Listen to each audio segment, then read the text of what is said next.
Hello everyone. So today our group would like to bring about a topic related to thrill seeker, which is mountain hiking. First of all, mountain hiking brings a lot of benefits for both physical and mental well-being. It improves fitness and health. Other than that, it is a social activity that involves engagement with people to work out as a lifestyle. Um, us being a student, being out in the nature, away from the chaos of our daily lives and technology, mountain hiking actually allows people to connect with themselves and together with the nature in a way that brings about peace and a sense of well-being. Moving on, I would like to introduce to you guys the highest mountain in Malaysia, which is Mount Kinabalu. It will actually takes 2 days and 1 night to conquer it, and it would be a good idea to have a local mountain guide to lead you guys to the peak. Next, there are a few popular or best hiking spots in Malaysia. For example, Gunung Ledang, Rainbow Falls, Bukit Gasing Forest Park, and also Broga Hills.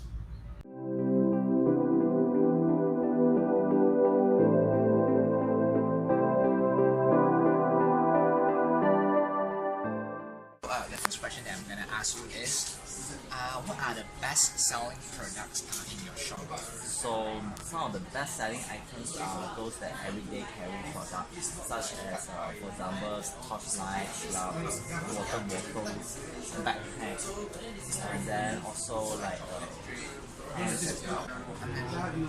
Those people who like to go outdoors, maybe hiking, those kind of people, they come to this kind of shop. Are there many of them? That whether there's a group of outdoor people, a good sizable group outdoor people in Malaysia, yes, there definitely is. But what I'm saying is that for those people who are craving for the higher quality sort of product, maybe it's not so developed yet. But then we will think that in coming years this will change. For example, there are this kind of first timer. They would like to try hike. So when they come to your shops, what are the recommendations that you give to them in terms of equipment? Three things. First of all, of course, we wanted to help you to get prepared in terms of equipment. Second of all is that we want to help you to get prepared in terms of the information about the trip that you're going. Let's say if you're going to Mount Kinabalu, what is the conditions like, how should you do it. And third thing that we actually provide you tips on training on your whatever expedition. As a beginners, we actually wanted to give them keep the basic stuff going into hiking. Basic stuff, okay? And then after that you need to tell them also the backup stuff. Back to the backup stuff, okay? So let's start with the basic stuff. Basic stuff means that let's say we go hiking, what we need? We need a pair of good hiking shoes, we need a good proper apparel, and then we need a good backpack for the backup stuff, such as for example torchlight. Yes, most of the time people are doing a day hike, but think if you got lost, you need some sort of lights or something to get attention or to move around if you get dark at night. And then of course first aid kits and then as well as we think about some emergency shelters like emergency blanket, something like that.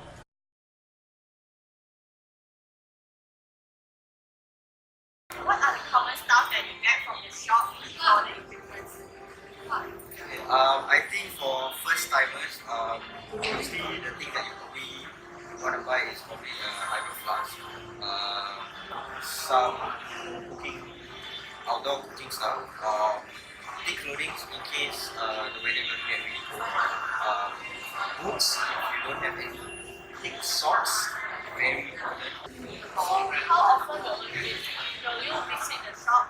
Is it every time when you go for a mountain hiking? Not really, because some of the stuff you can use. Would you mind to share some experience of the mountain hiking? Most mountains in our region of Southeast Asia is not really that extreme in terms of climbing it.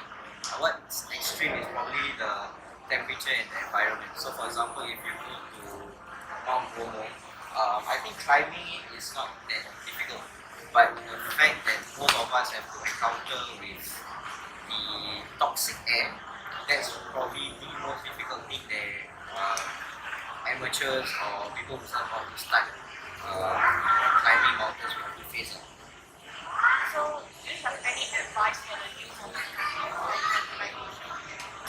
Training, that's the most important. Train before you go because the environment is different. We are used to more city kind of stuff. Then over there is like the wild and so the environment is very different. And also you have to walk a lot. Like your face gonna hurt. That's 100%.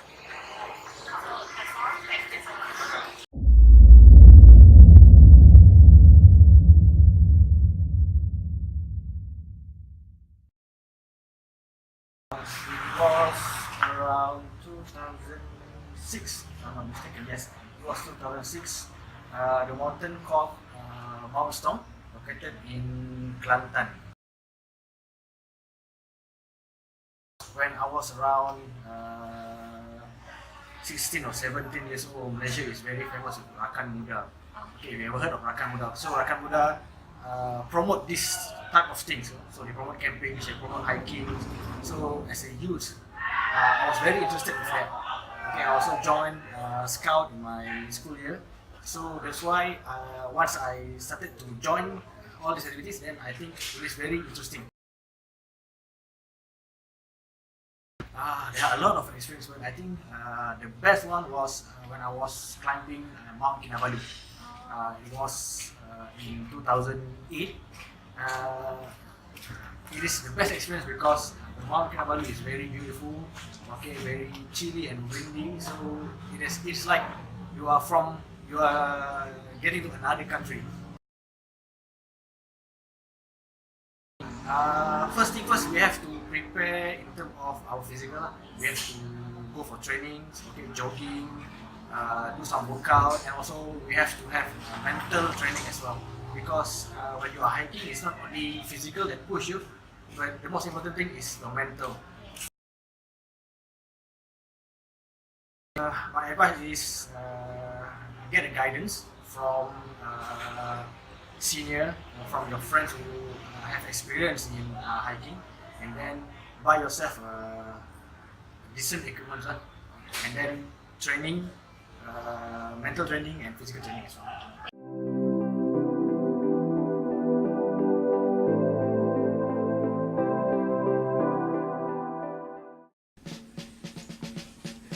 Hi everyone, my name is Ryan.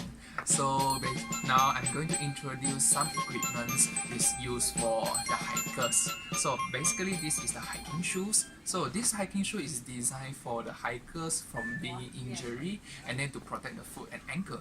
Okay, as you can see the lining surface of the shoes, right? So this is like some kind of rough surface, and then it can provide the hikers to walk for a long distance, like on a slippery trail or maybe a rough trail. And then these shoes can also protect the hikers like from injury, for example like blister or maybe ankle sprain. Yeah, that's all for the hiking boots. Hi everyone, it's me again. So I'm going to introduce this stick. This is not a normal stick, but then it is suitable for hiking. So this is called hiking stick. So the function of this stick is to provide stability for the hikers while they are hiking at the mountain. Yeah, that's all. So this is a torchlight. So it will illuminate the path when you are going to a hike at night. And then remember to bring extra battery if this one is out of batteries. And then if you have a delay of your journey and forced to stay overnight in the mountain, so this is the best choice. This is a tent, and then as an emergency shelter for you to stay overnight in the mountain. Hi, then this is the rain jacket. This one is used like when there is a raining day and then you need to protect from rain. Okay, now I would like to introduce you this multi-tool. This multi-tool is a very convenient tool that whereby it combines a lot of functions. For example, like scissors, knives, reamer, opener, and then screwdriver, and that is useful when you are going to a hike. Okay, so now Mr. Shaw, can you introduce some of the equipment like for the mountain hikers? Like I mentioned just now, the basic stuff is shoes, backpack, and the apparels. Okay, so of course, backpack also one of the most sellable items. So it doesn't matter you use it for hiking or you can use it like urban commute. So if you go hiking, you don't want it to be heavy. So one of the quality of a good backpack is that it's going to be very very light. And then second thing of all is that we look at the type of hiking that you are doing.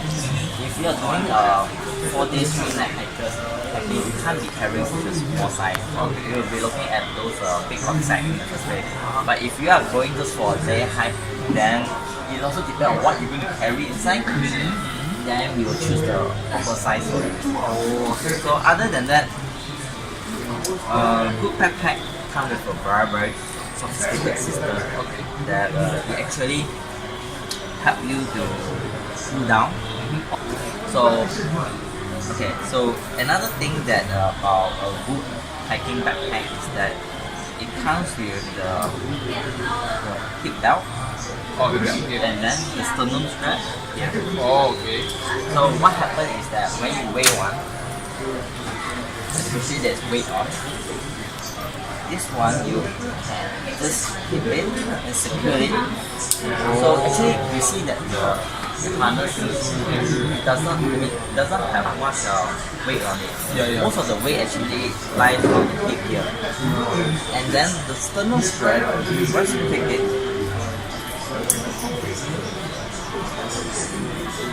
so it becomes secure. So Mr. Shaw, why are you holding it? Okay, this is actually a piece of hiking stick. Okay. And it's not like what we say a hot gut. So a lot of people last time they don't like to use a hiking stick because the reason why it seems like you're weak and then it's meant for old people and all this thing. But if you go check out a lot of the popular hiking trails or even like Mount Laurel, you'll see like tons of people using it. Okay, hiking stick actually can take up some of your loads on your knees, especially when you start walking, start the track. And also during conditions that the road surface is not good, it's wet or it's murky, then it's going to be very slippery. So with hiking sticks, right, it act as a support as well, acts like a tripod, so you guys don't have to so you get better support so you don't fall off easily. Increase your stability. Yeah, increase stability. Basically you don't really want to really fall. And think about it, when you are going downhill, so you've got a hiking stick, so your foot will land down first, and then all the weight with your backpack, everything will land on one foot. So it actually stresses your muscle a lot. But with a hiking stick, so you lengthen it, and then you put this one on the place that you want to go, and then you step on this is your foot. So it's actually very much lighter. Very much lighter. So then end of the day you won't have problem with your knees or any stuff. So that's how it so it's actually really help you to protect the knees. It actually help you to get a better posture, but last but not least is to have less accidents, especially on conditions that is not very good with slippery roads. First time mountain hiker has to make sure that they are fit enough to complete the journey to the top of the mountain. In order to ensure the fitness of their body, they have to undergo physical preparation or training before starting off the journey. First and foremost, first time mountain hikers should start walking for a long distance in order for the body to adapt to the long journey of mountain hiking. He or she may start with a small distance and slowly work up to the longer distance. It is also good that the training is done on stairs climbing. as it builds up the calf muscle and the quadricep muscle. It is crucial to maintain proper walking posture by hitting the ground with the heel first and slowly rolling onto the toes. This is to reduce the risk of spleen and tendons pull. During training before starting the real journey of mountain hiking, first-time mountain hikers is advised to challenge themselves with a weight backpack on. This helps the first-time mountain climbers to adapt to the situation of carrying filled backpacks during the journey. Also, it is advisable to train by walking or jogging on different surfaces that will be similar to the trail on the track, such as rocky terrain, muddy path, or loose shale, to prepare the feet, knees, and ankle for the stress that will be experienced on the trail. For specific gym workout, first-time mountain hikers can focus on the leg-based cardio part workout. Mix up spin classes or cycling bursts with squats and lunges. For men's leg curl and band walks are also specific to strengthen the hamstring and hips muscle. These tips help first-time mountain hikers to prepare their hiking muscle, stamina, and cardiopulmonary before going out for a serious hike.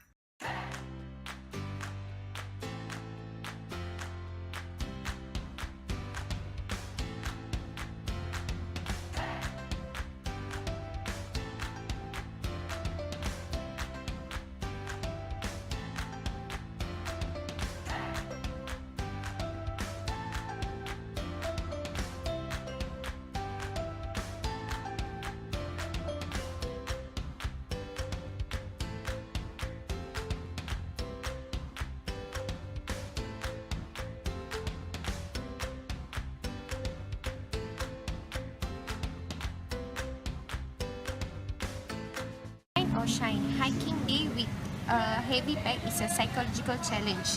So having a positive attitude, a sense of humor, and being really committed is a key, says Pottinger. Start with mentally preparing for this event. Now, I'm not going to tell you to visualize the finishing line, although I know that it might work for some. The best way to mentally prepare yourself is to feel strong, healthy, and active. Feeling physically capable of walking 100 km and knowing that you have done everything you can achieve this challenge will help you reach the finish line even your body is tired and tells you to stop. Next is to expect a transition period. As we know, day 1 will not be easy. The same goes to day 2, day 3 and day 4. But eventually your body will be capable of doing that because your body have been exposed to this before. So you must mentally console your mind that every time that you hike, the next day will be much easier for you. During the first weeks, sculpt your routine to make your days fun and enjoyable. Don't too stressed looking for your finish line, but rather watch your steps and enjoy by looking to the environment. This way can help you to divert your mind to make sure that your body is still doing the hiking. It's not a competition. Don't set up a deadline to reach a particular destination. There are so many factors that will not be your control. For example, the weather, your body condition, and the backpacking trip. And don't try to compete with anyone else with some assumptions. The assumption you are in a better shape than your friend and is a mental sabotage if she or he is doing right in front of you. Experience the area of that you are hiking. Look around and take the view, the sights and the sounds. Take interest in what around you and when that you are going to the final destination. Another way to be mentally prepared for your climbing is being at the moment. When you keep your awareness and all your focus at your moment, your mind focus will improve, and this will make your climbing or hiking more easier. The best way to achieve the focus or to being at the moment is always focus on your breathing. Another way is to set short-term goals so that when you achieve your goals, you will be proud and be more determined to follow your hiking.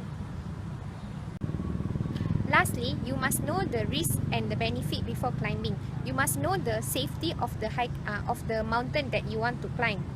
You can't learn to climb the Everest by just reading a book.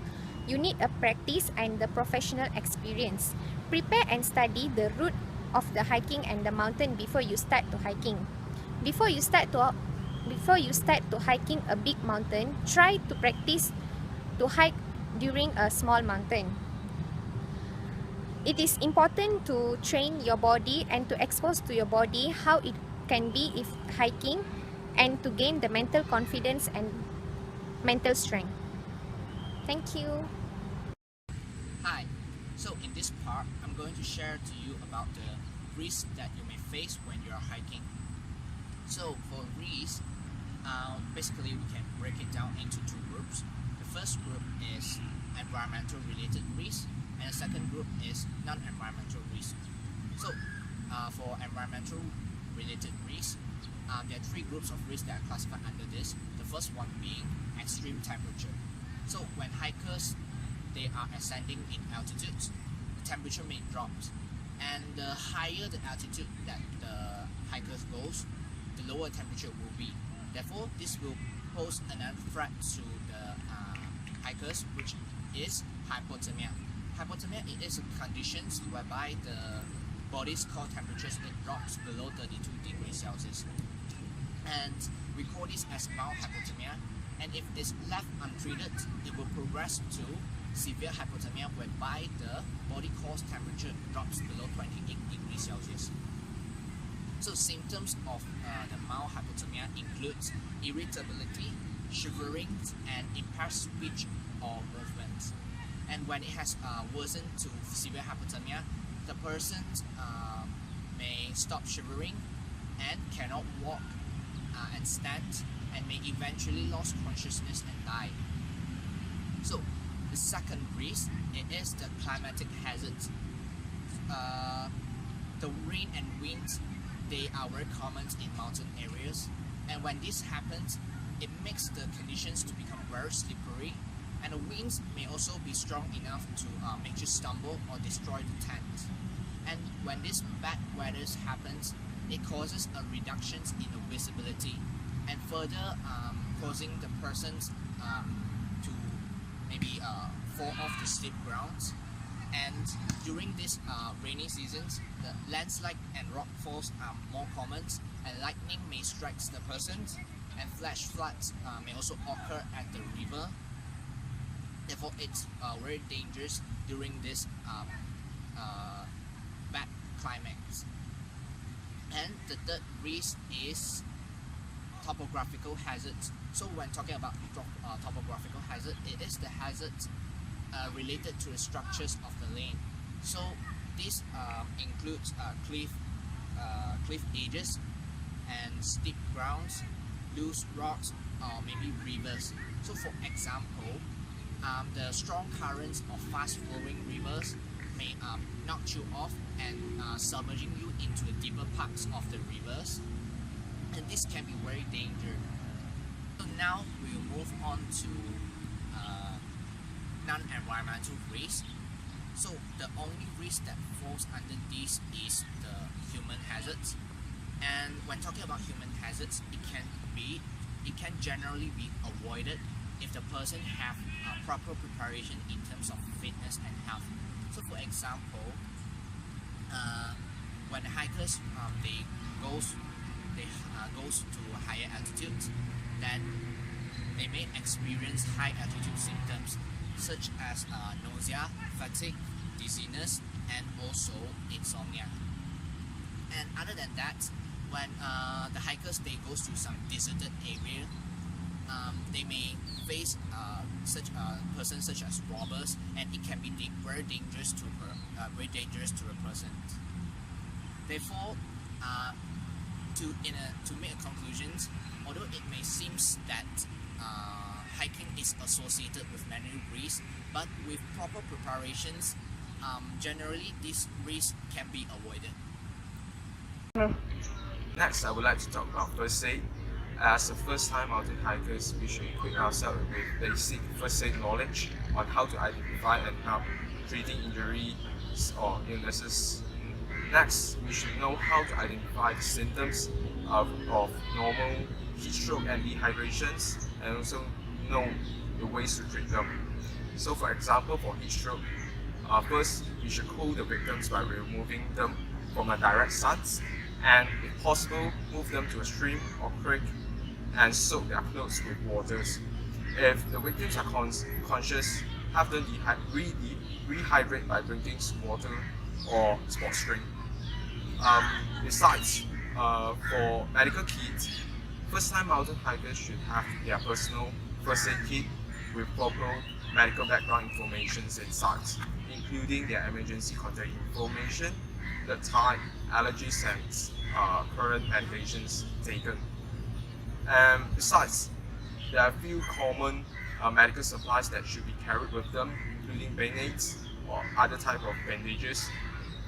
And for common medications, they should have NSAIDs drugs like ibuprofen, and wound care supplies such as medical gloves, medical tape, bandages, and splinting materials. It is advised to carry with them tweezers, sterile waters. The tweezers is used to pull out thorns and insect stings, while the sterile water is used to washing bits of grit out of their eyes and washing their wounds. For Vaseline, it can be used to protect dry skins and also minor cuts. And simple analgesics is used to deal with aches or minor sprains. What should I do? Where am I? Why there's no signal? Don't worry, let me help you. So what to do if you lost when hiking? So remember this word, S-T-O-P, stop.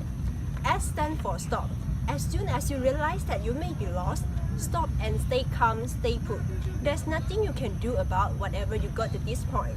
All you can do now is to solve the problem of getting out of this situation. Sit down, take a drink and relax while you think things over. So the third one is O. O stands for observe. Get out your compass and determine the direction from where you are currently sitting. Using your map and the general area where you are, identify the landmarks that you should be able to see. So the last one is P. P stands for plan. So based on your thinking and observation, come up with some possible plans and then act on one of them. So if you are confident that you have determined the way to go, then go carefully and obviously mark your route with stacked rocks. So if you are not confident the route, then it's better to stay put.